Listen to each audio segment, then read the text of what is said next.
말씀은 누가복음 지금 3장 6부로 왔는데 오늘 설교의 제목 주보에 있듯이 알곡과 쭉쟁이는 같은 곳에서 자란다. 그런 제목으로 말씀을 전해요. 알곡과 쭉쟁이는 우리 농사를 지어보면 알지만 항상 같이 자라죠. 분명히 심을 때는 내가 심고자 하는 씨앗만 심었는데 어디서 나는지 항상 같이 나요. 모든 작물이 다 그래요. 모든 작물이. 벼를 심어보면 제일 확실하게 알 수 있는데 벼를 심을 때 벼씨만 뿌렸잖아. 농부가 벼씨만 뿌렸잖아. 분명히 벼씨만 뿌렸다고. 근데 자라면 보면은 어제 그 사이사이에 이 쭉쟁이라고 부르는 피가 자라요. 피. 근데 자랄 때도 보면 그 피라는 쭉쟁이가 훨씬 더 새파랗다고 표현해야 되죠. 훨씬 진한 녹색에 막 거름을 많이 먹어서 얼마나 더 보기 좋은지 몰라요. 그게 훨씬 건강해 보여요. 오히려 진짜보다 이 쭉쟁이가 피라는 이 쭉쟁이가 잡초가 훨씬 더 건강해 보인다니까요. 근데 그게 아무리 건강해도 아무리 키가 커도 가을 돼서 추수 때 되면 들통이 나잖아요.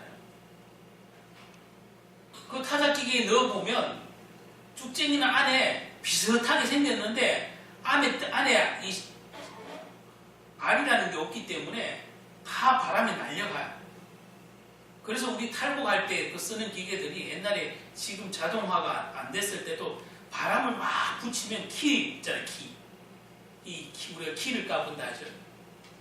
그걸로 이렇게 사람이 입술을 놨다 하면 그 바람에 쭉쟁이는 다 날아가요. 자동으로. 타작할 때 알아보는 거예요. 그래서 여기도 오늘 보면 한글로 번역을 하기를 손에 키를 들고 이런 거 얘기해요. 이 열쇠 아닙니다. 이 열쇠 아니에요. 여기서 키라는 것은 열쇠가 아니에요. 타작할 때 쓰는 곡식을 탈곡할 때 쓰는 한국식으로 표현한 거예요. 키. 예? 우리 오줌 싸면은 키 덮어 쓰잖아요. 그 키예요. 그 키.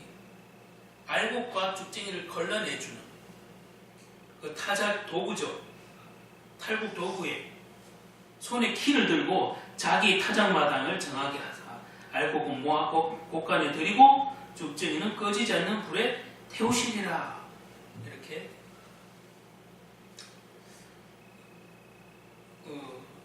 오늘 말씀과는 조금 빗나간 얘기인데 최근에 이것 때문에 제일 시끄러운 교회가 있죠.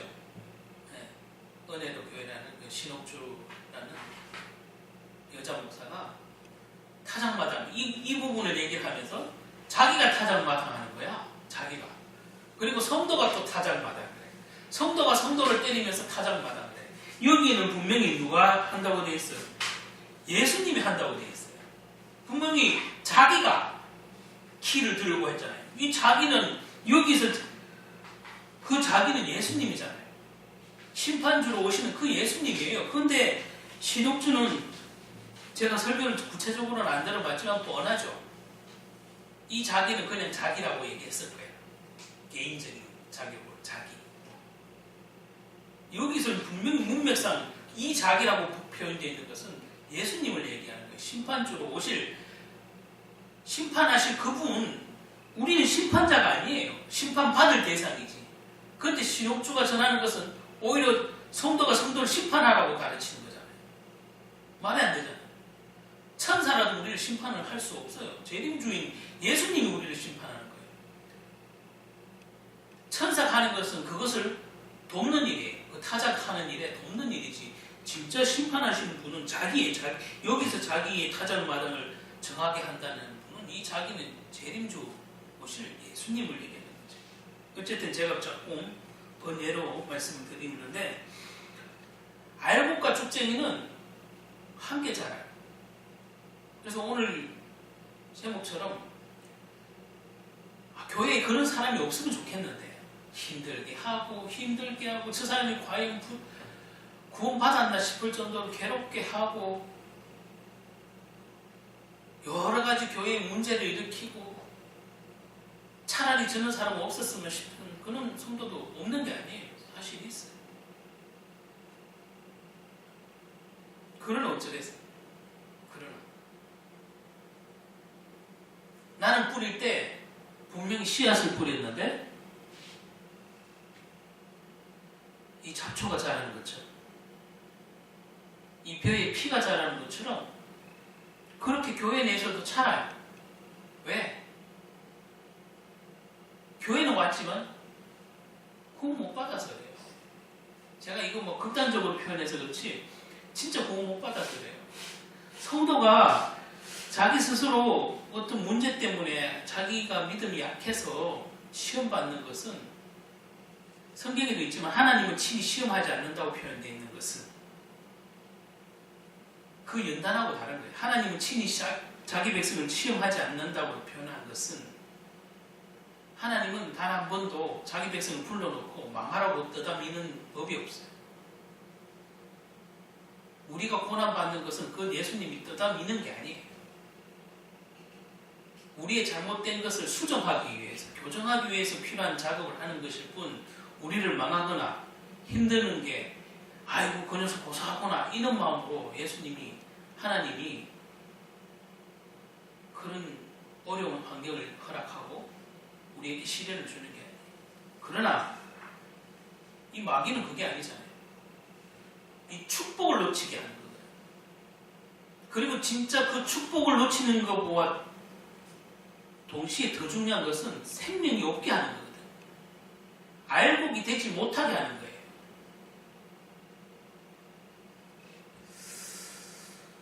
많은 자들이 예수 믿다가 낙오돼서 말 그대로 방황하는 분들이 많잖아요. 현장 가면 많잖아요. 안타깝죠. 알곡이 되지 못하고 죽쟁이가 된 것이 안타까운데 분명히 그분이 다니는 교회든 그분이 다녔던 교회든 어떤 섬겼던 곳이든 분명히 그 담임 목사는 정상적인 목회자라면 알곡을 뿌리고자 했을 거예요. 다. 그런데 뿌리고 싶은 사람, 농부의 마음을 뿌리고 싶은 목회자는 다 알곡을 심고 싶지. 근데 그게 안 돼. 뿌려놓으면 돌짝밭에 떨어지는 사람이고, 예? 길가밭에 떨어지는 사람이고, 옥토밭에 떨어지는 사람이고, 가시밭에 떨어지는 사람이고, 예수님이 그 밭 비유를 하면서 네 가지 비유를 했잖아요. 우리의 그 복음이라는 씨앗이 어디에 떨어지냐가 문제인 거예요. 어디에 떨어지냐. 비록 내가 대단한 믿음을 가지고 있지 않고 대단한 헌신을 하지 못하고 대단한 전도를 못해도 내 마음같이 옥토밭에 있다면 비록 지금은 이렇게 말 그대로 겨자씨만한 믿음과 신앙생활을 하고 있더라도 그것이 옥토밭이면 아무 상관이 없지. 더디지만 언젠가는 하나님이 그 사람의 분량만큼 키우실 거니까. 옥토밭이 아닌 게 문제잖아요. 가시밭이거나 돌짝밭이거나 길짝이거나 그것이 문제인 거예요. 그 자기 스스로는 누구도 나는 쭉쟁이가 돼야지 이러면서 하는 사람은 없잖아요. 그래도 나름대로는 최선을 다하는 사람들이 많고 나름대로는 교회에 한때는 되게 열심히 했던 사람들이 더 많아요. 근데 그들이 결국은 낙오되거나 시험이 아니라 아예 그냥 하나님이 없다고 포기하고 낙오되는 사람들이 있다는 거죠. 그 예수님에게 제자들이 물을 때 저 죽쟁이를 뽑을까요? 라고 하니까 예수님 뭐라 그랬어요? 뽑지 말라고 했잖아요. 뽑지 말라고. 그것은 심판주가 하시는 일이에요. 우리가 하는 일은 아니에요. 근데 교회 내에 많은 성도님들이 다시 한번 말하지만 자꾸 판단하니까 더 문제가 생겨요. 그런 믿음이 약하거나 어려운 사람은 도우려고 하는 게 아니고 함께 합심해서 기도를 하거나 아니면 뭐 그게 영육간에 다 도울 일이 있으면 이렇게 서로 뭐 구제할 거는 하고 또 함께 협력할 거는 하고 어쨌든 사랑과 긍휼로 믿음이 약한 자를 자꾸 보살펴야 되는데 그럴 생각은 없고 자꾸 판단을 하니까 교회가 자꾸 시끄럽고 싸움이 일어나고 혼란이 일어나죠. 그거 누가 좋아하겠냐고. 그것도 결국에는 마귀 좋은 일을 하는 거예요. 나는 믿음이 있다고 주장할지 몰라도 그런 일에 휘말리면 믿음이 적은 자를 보고 아니면 교회에 힘 좀 힘들게 하는 자를 보고 정죄만 하고 쉽게 말하면 왕따를 시키거나 오히려 저주하고 이러면 결국엔 그 믿음 있다고 말하고 정죄하는 사람도 결국엔 사단이 좋아하는 일을 하고 있는 거예요. 사단에게 동참하고 있는 거지. 그래서 저와 여러분은 알복이 되어야 하는데 오늘 다시 본문으로 서론으로 들어가서 본문에 예수님이 본문에 보면 21절 22절 보면 본문 끝부분에 보면은 예수님께서 요단강에서 세례 요한으로부터 세례를 받으실 때에 있었던 일을 전하고 있는데 예수님께서 세례를 받았다는 사실은 우리가 생각할 때 좀 의아해하잖아요. 예. 아니 이분이 그리스도인데 왜 세례 요한에게 이 세례를 받아야 하나? 이게 예수님이 그리스도로서의 사역을 하기 위해서 필요한 일이에요. 필요한 일이니까 했는 거예요. 예수님이 스스로 가셨잖아요. 그분은 하나님의 아들이실 뿐만 아니라 메시아였죠. 그리스도죠. 사람의 손으로 침례를 그럼 받아야 하는 이유는 뭔지 이 물음에 대해서 우리는 좀 알아야 돼요. 혹시 이걸 질문하면 아니면 내 스스로 아니 예수님이 그리스도인데 뭘 굳이 사람에게 그것도 제자인 세례 요한에게 받을 필요가 있었나? 이 질문에 좀 알고 있어야 됩니다. 세례 요한에게 세례를 받았던 이유는 이 3장 3절에 보면 요한이 요단강 부근 각처에 와서 제사함을 받게 하는 회개하는 세례를 접하고 있었어요. 그러니까 천국이 가까워왔다. 회개하라. 이걸 전하고 있었다고. 요단강 근처 부근에서 그걸 하고 있으면 세례를 베풀면서 회개하라고. 천국이 이제 가까워왔다. 이 회개의 복음을 전하고 있었어요. 예수님이 그때에 전하고 있는 그때에 예수님이 세례 요한에게 나에게 세례를 베풀어라 라고 친히 말합니다. 그러니 예수님께서는 메시아로서 하나님의 아들로서 사함을 받아야 할 죄나 회개하셔야 할 일이 없는데 왜 세례를 받았을까? 안 궁금해요? 궁금하잖아요. 세례 요한에게 왜 세례를 받았을까? 오늘 그거에 대한 답을 얻으셔야 합니다. 아니 예수님은 죄도 없으시고 회개할 일도 없으신데 회개라는 것은 침례하는 것은 회개하면서 자기 죄를 자백하면서 하는 게 회개인데 세례인데 왜 예수님은 세례 요한에게 세례를 받았을까? 이분은 하나님의 아들인데 메시아인데 오늘 본문에 16절에 보면 나는 그의 신발끈을 풀기도 감당하지 못하겠노라 이렇게 세례요한이 스스로 얘기를 했어요. 그리고 내 뒤에 오는 분이 능력이 큰 자고 나는 그의 신발끈을 풀기에도 감당치 못하겠다.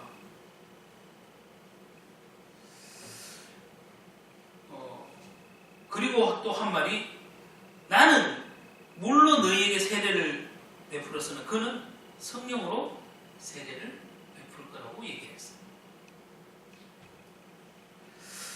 예, 그 유대 지방에서 그건 다 알죠. 사막 지방이니까 이 슬리퍼 같은 깔깔이 같은 걸 신고 다니잖아요. 그러면 흙이 제일 많이 들어가죠. 지금처럼 양말이 있는 것 아니고. 그러면은 어느 집에 들어갈 때 주인에게 노예들이 하는 일은 주인의 발을 씻어주는 거예요. 닦아줘. 이제.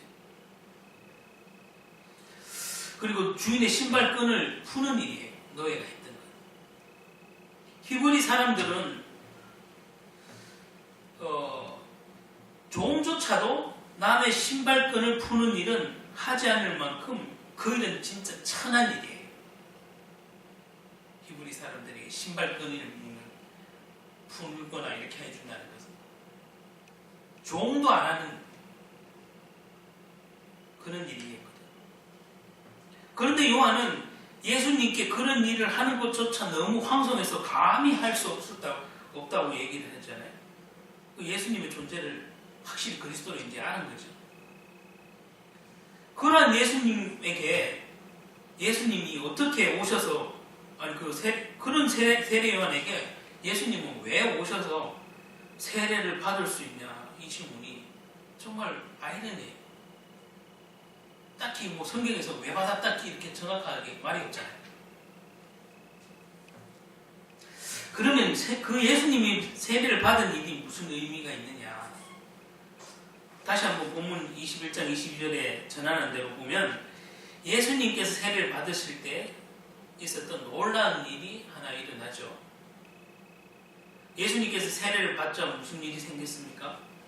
하늘이 열리고 성령이 비둘기 같은 형체로 그의 위에 강림하시고 하늘로부터 소리가 나기를 너는 내 사랑하는 아들이다.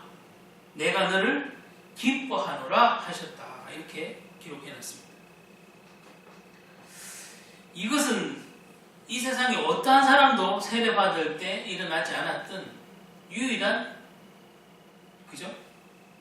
체험이죠. 유일한 체험. 이 세상 어떠한 사람도 세례받을 때 일어나지 않습니다. 오직 예수님께서 세례를 받으실 때만 일어났던 일이죠. 그러면 하늘이 열리고 성령이 비둘기 같은 형체로 예수님에게 강림하시며 하늘로부터 너는 내 사랑하는 아들이다.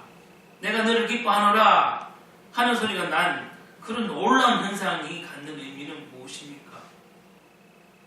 하늘이 열렸다는 것, 하늘에서 소리가 들렸다는 것, 하나님께서 친히 놀라운 역사가 이제 인간 세상에 친히 알리시고 선포하시는 일이 일어났잖아요. 그러니까 예수님의 사역의 시작, 그분은 종의 형체를 가지고 사람의 몸으로 나셨지만 하나님이시니까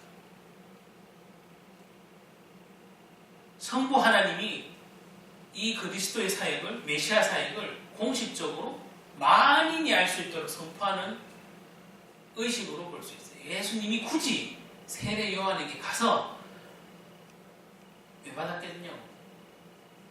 인류 역사에 이제 공식적으로 선포하는 얘기. 그리고 만인이 다 알도록 선포하는 거죠. 그 세례 현장에 예수님과 세례 요한만 있었겠습니까? 그렇죠? 수많은 군중들이 지금 세례 요한에게 세례를 받고 있었던 때인데 예수님이 거기 가서 나에게 세례를 달라고 했고 세례 요한은 나는 그 당신의 신발끈도 풀기 감당치 못하겠습니다. 그러니까 그래도 하라 하니까 세례 요한이 했죠. 그러니까 이는 성령이 비둘기처럼 형상으로 나타나고 하늘에 하나님의 음성이 들리고 내가 기뻐하는 자다. 내 사랑하는 아들이다. 이는 음성이 들리는 거죠. 그래서 그가 하시고자 하는 메시아로서의 본연의 사역이 시작하시겠다고 하는 선언이죠. 이것은 세례 요한의 세례 베풀던 것을 활용하신 거죠. 왜냐하면 세례 요한은 예수님을 예비하러 온 자라고 분명히 얘기했어요. 앞서 태생 때부터 예수님을 메시아의 길을 그죠? 광야에서 외치는 자로서 이 천국 복음을 외치는 자로서 그렇게 예비된 자였기 때문에 세례 요한은 그 일을 하고 있었던 거예요. 그 일을 하는 중에 예수님이 지금 세례 요한에게 세례를 받아서 공식적으로 선포하는 거죠. 자, 그리스도께서 그러면 이렇게 하신 일 속에 방금도 살펴본 대로 이 앞장에 보면 3장 10절에서 11절에 보면 사람들이 세례 요한에게 그러면 우리가 무엇을 하리까 물었을 때 그 말씀을 통해서 우리는 이스라엘이 말 그대로 부정부패가 심하고 만연하고 폭력과 불의가 난무하던 사회였음을 알 수 있습니다. 오늘 본문의 첫머리에 읽은 대로 백성들이 메시아 오기를 너무나 간절히 기다리고 있었던 거예요. 15절 첫 절 다시 한번 봐요. 백성들이 바라고 기다리고 모든 사람들이 요한을 혹시 그리스도인가 했다고 되어 있죠. 지금 이스라엘이 너무 메시아가 오기를 간절히 기다리고 있던데 왜? 너무 세상이 시끄러운 거예요. 부정부패가 심하고 나라가 혼란스러우니까 그 구약의 창세기 때 예언되어 있는 그 메시아가 구세주가 지금 나타났으면 좋겠다 이러고 있는데 세례 요한을 보니까 혹시 세례 요한이 그리스도인가 사람들 마음에 그런 거예요. 오늘 이 본문에 그렇게 표현되어 있죠. 백성들은 절망하고 있었는데 오직 기대하고 있었던 것은 하나님의 약속이죠. 메시아가 오겠다는 창세기 3장 15절에 그 원시복음이라고 부르는 그 메시아가 오기를 기대하고 있었던 거예요. 아주 간절히. 그때 세례 요한이 마침 천국 복음을 전하고 있으니까 세례 요한이 그리스도인가 하고 기대하고 있어요.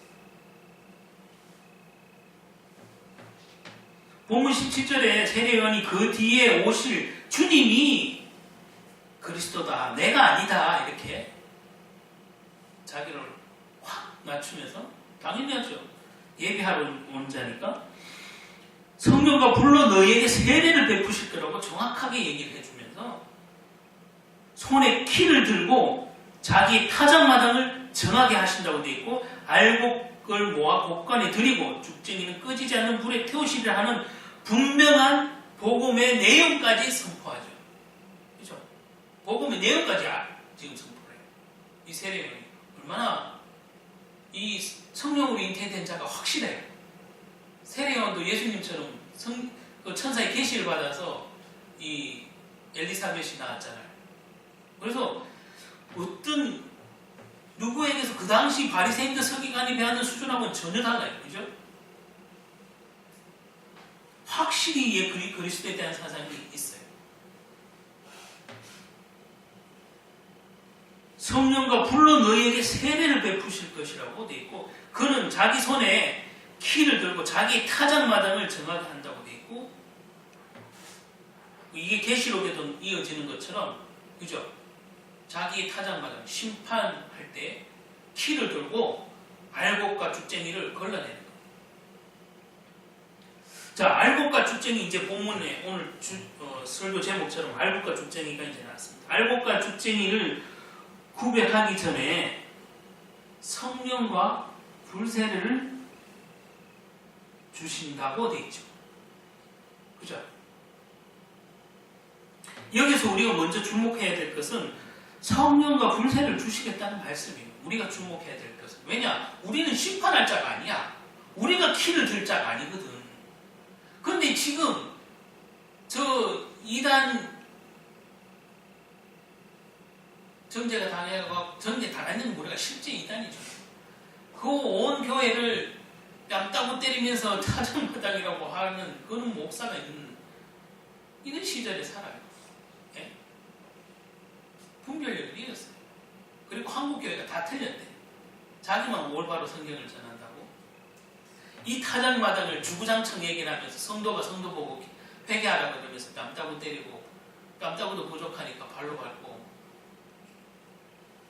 공청회 때 이걸 문제 삼으니까 목사님들이 성경을 똑바로 알지 못하는 거, 여러분들이 잘못 배운 거라고. 처음에는 아니라고 발뺌하다가 2차, 3차 가니까 이제 동영상이 제출되니까 여러분들이 성경을 잘못 배웠다. 여러분들이. 그래 했어.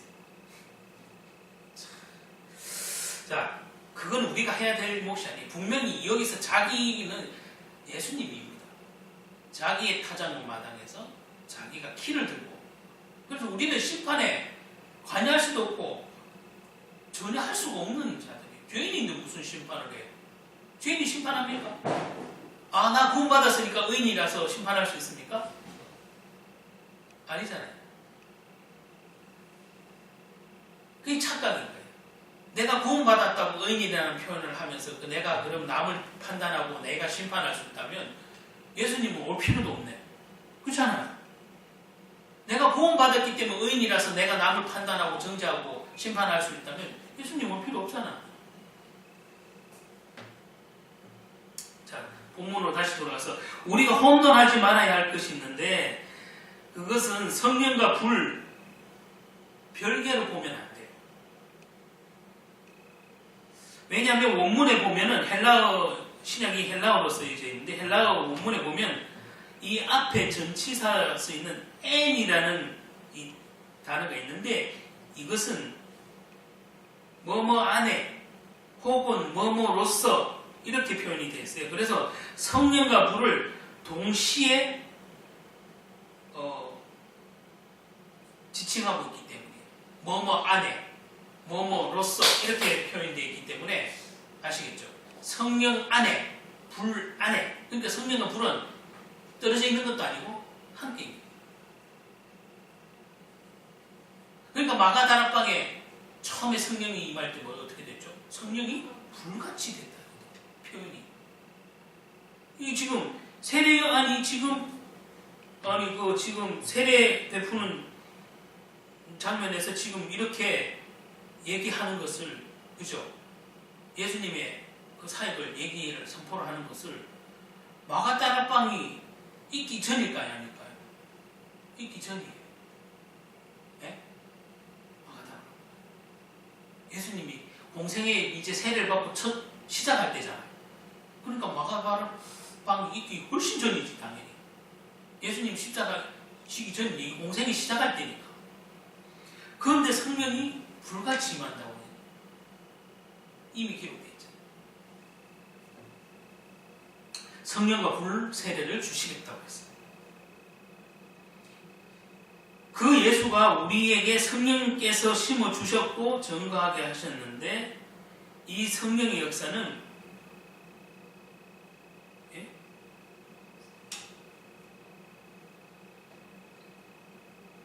뭐뭐 안에 뭐뭐로서요.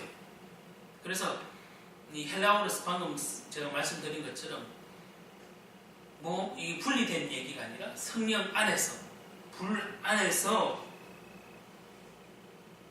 이렇게 성령을 통해서 역사가 일어난다는 의미로 보면 그게 바른 해석입니다.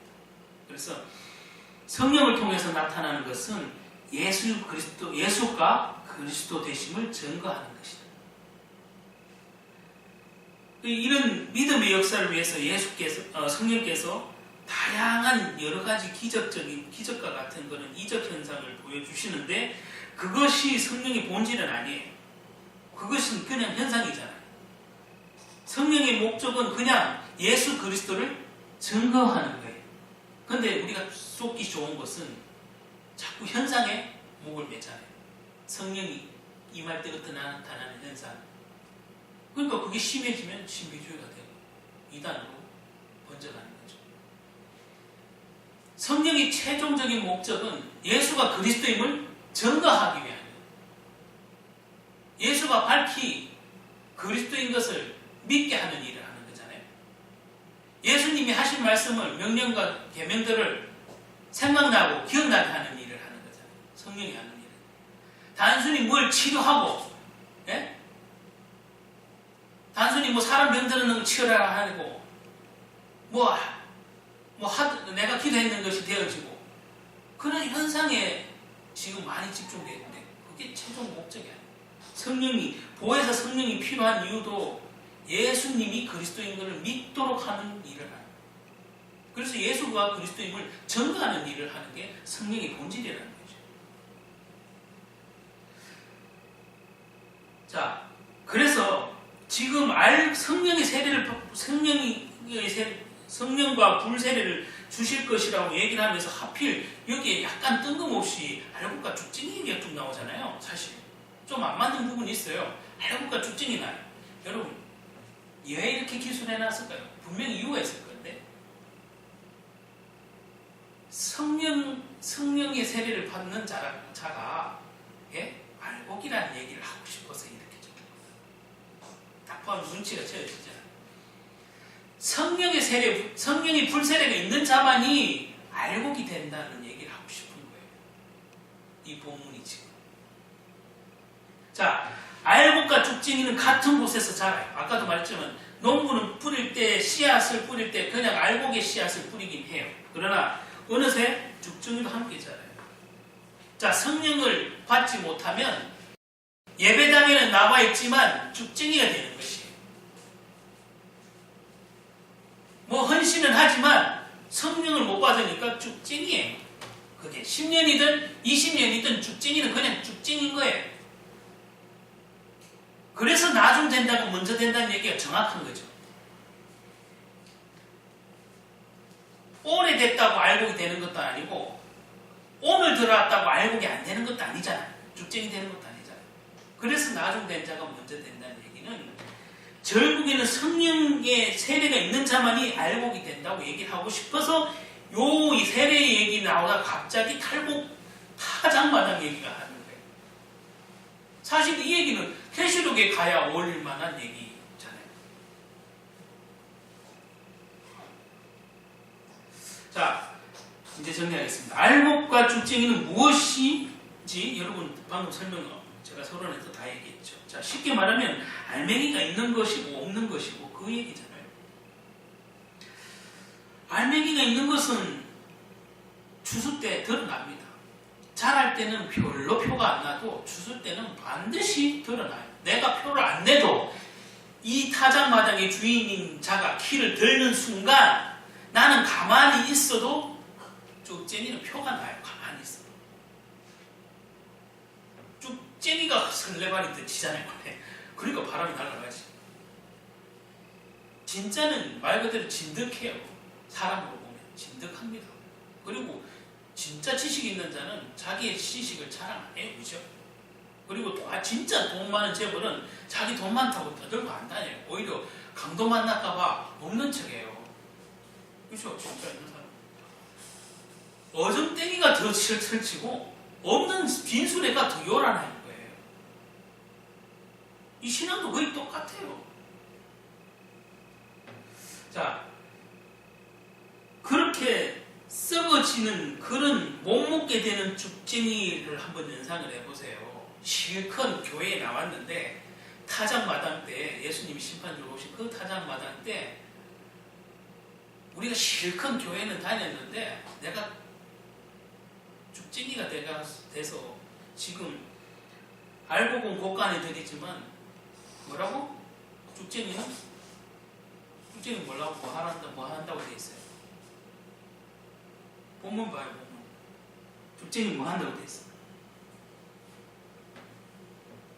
응? 꺼주지 않는 불에 태워. 그렇죠. 불러 태우는 거예요. 이 표현이 뭔 말이겠어요? 자, 알고 본 성령이 있는 자라면 이 불은 이 성령이 없는 자에게 불로 태우는 거예요. 우리 그 불쑤시개밖에 못 써요. 세상에서도 여러분 실컷 곡식 해갖고 잡초로 이렇게 되거나 죽쟁이로 된 것은 그거는 어디 써요? 아궁이에 그냥 불쑤시개로밖에 못 써요. 그죠?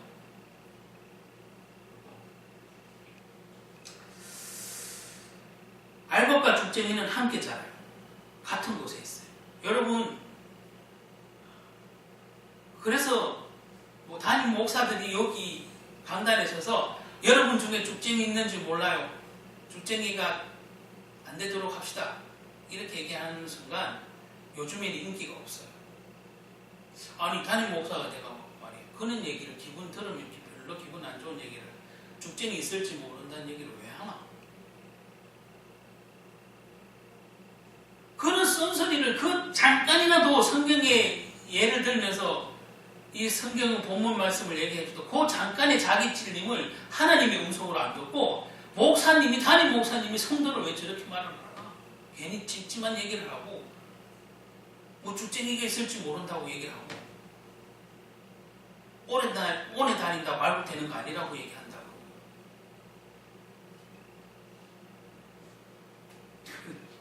이찬수 목사님도 지난주에 제가 잠깐 뒷부분을 좀 들었더니 그 소리 하더라고요. 저는 제발 제 설교를 듣고 여러분이 마음에 좀 찔려서 아프다 하는 소리를 듣길 원합니다. 이렇게 얘기해요. 맞죠? 한국 교회는 계속 축복 얘기를 해줘도 모자라요. 아직도 그런 조금만 성경이 목사님, 담임 목사님 설교에서 성도의 마음이 좀 그림직하고 아픈 만한 얘기를 들으면 아니 담임 목사가 돼갖고 말이야 왜 굳이 그런 얘기를 하냐. 인기 없어요. 그래서 아마 저도 인기 없을지도 몰라요. 우리 교회가 여기 꽉 찼는데 내가 그런 얘기하면 그 순간에는 되게 인기 없을지 몰라요. 자, 이제 마지막 마무리합니다. 이 같은 땅에 자라는 알곡과 죽쟁이 사실은 같은 조건, 같은 환경에서 자라죠. 햇빛도 같은 환경, 땅도 같은 환경이에요. 사실 모짜리 해놓으면 사실은 심지어 장소가 같잖아요. 그러면 여러분 그것을 빗대서 생각을 해보세요. 이 교회라는 예배당은 똑같잖아요. 네? 담임 목사님으로부터 받는 말씀도 똑같아요. 그죠? 근데 어떤 사람은 알곡이 되고 어떤 사람은 죽쟁이인 거예요.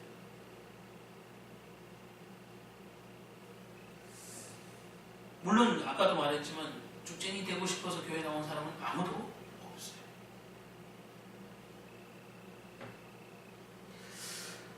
환경은 똑같고 비도 함께 맞으면 자라고 햇빛도 함께 맞으면 자라고 줄기도 똑같이 났고 이파리도 똑같이 났어요.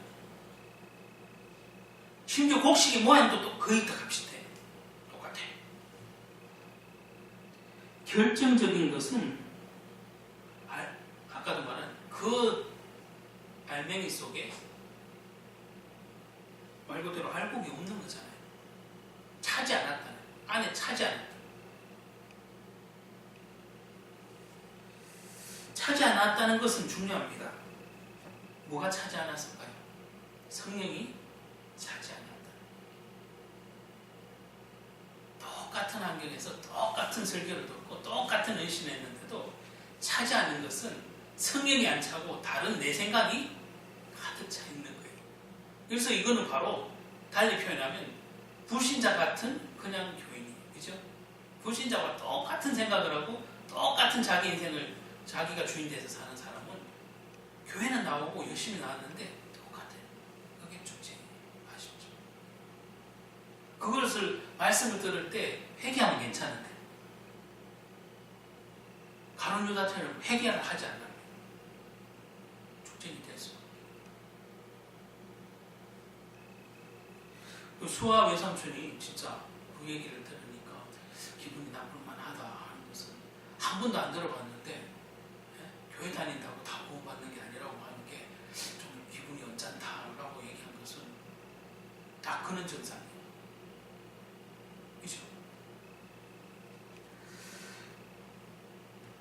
열매가 없는 곡식은 결국에는 태웁니다. 아까도 말했지만 그 주인이 심판주로 오시는 주님이 태운다고 되어 있어요. 자, 알곡과 쭉쟁이 이 말씀이 우리에게 던지는 분명한 목적이 하나 있습니다. 분명한 목적이 있습니다. 우리가 그리스도를 믿는 믿음의 사람으로서 내가 알곡인지 쭉쟁인지 분별하고 회개하는 삶을 살아야 돼요. 교회가 나오는데 자꾸 만족을 하지 말고 내가 말씀을 들을 때 내가 쭉쟁인지 알곡인지 예배 때마다 나를 돌이켜 봐야 되죠. 그건 누가 안 알려줘요, 사실. 말씀의 은혜를 받아야 되는 거죠.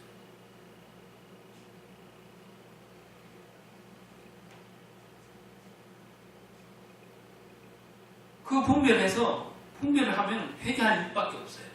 다 잘할 수는 없으니까. 믿음이 다 같을 수는 없지만 회개하는 일밖에 없는 거예요. 회개하면 믿음을 주시죠. 우리의 심판이 이 심판 메시지가 지금이라도 우리의 삶이 알곡이 되고자 하는 그런 마음에 오늘 누가복음 이 말씀이 기록되지 않았나. 그런 목적으로 지금 말하지 않았나.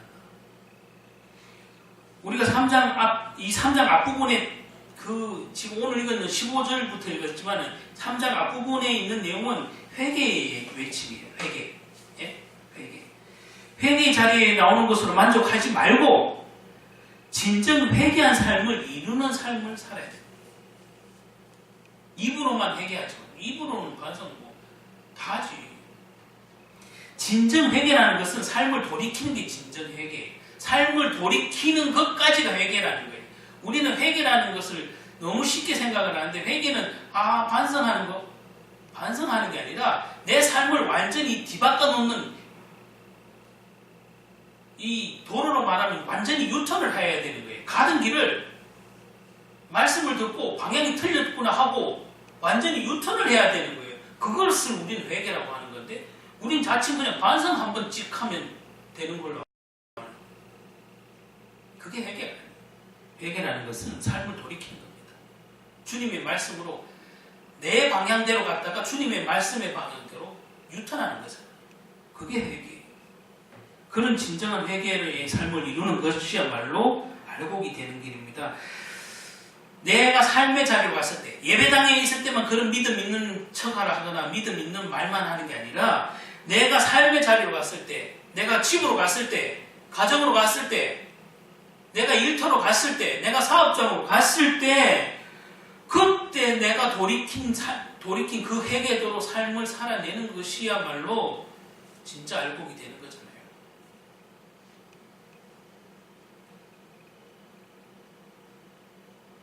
여기 지금 신약에 나오는 이 시대에 예수님 있던 이 시대에 세리들에게 아니면 군인들에게 가진 자들에게 가르치신 것처럼 열매 있는 알곡 인생이 되는 것을 오늘 세례 요한은 외치고 있는 거잖아요. 쭉쟁이도 회개의 자리에 나와야 돼요.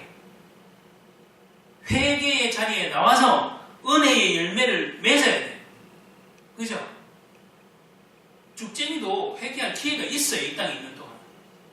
죽쟁이도 회개하는 은혜가 있기를, 알곡이 되기를 예수님 이름으로 축복합니다. 그래서 보여지는 모습이 보기는 처음에 아까도 말한 성장하는 동안 비슷해요. 그러나 죽쟁이는 여전히 자신의 자리로 돌아가면 세상과 다를 바 없이 여전히 세리, 군인, 사두개인, 바리새인처럼 사는 것이고, 여전히 회개의 자리 단순히 예배당에 왔다고 되는 것이 아니라 자기의 자리에 갔을 때도 여전히 그 옛날의 모습대로 세리의 모습으로 사두개인이나 바리새인 모습으로 살면 안 되는 거예요. 변화하고자 하는 사실은 마음이 없고 그냥 예배 시간 때우는 그런 마음으로는 절대 알곡이 될 수가 없다는 사실.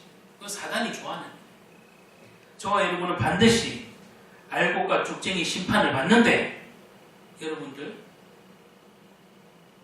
모두가 알곡이 되는 그런 은혜의 축복이 있으시길 바랍니다.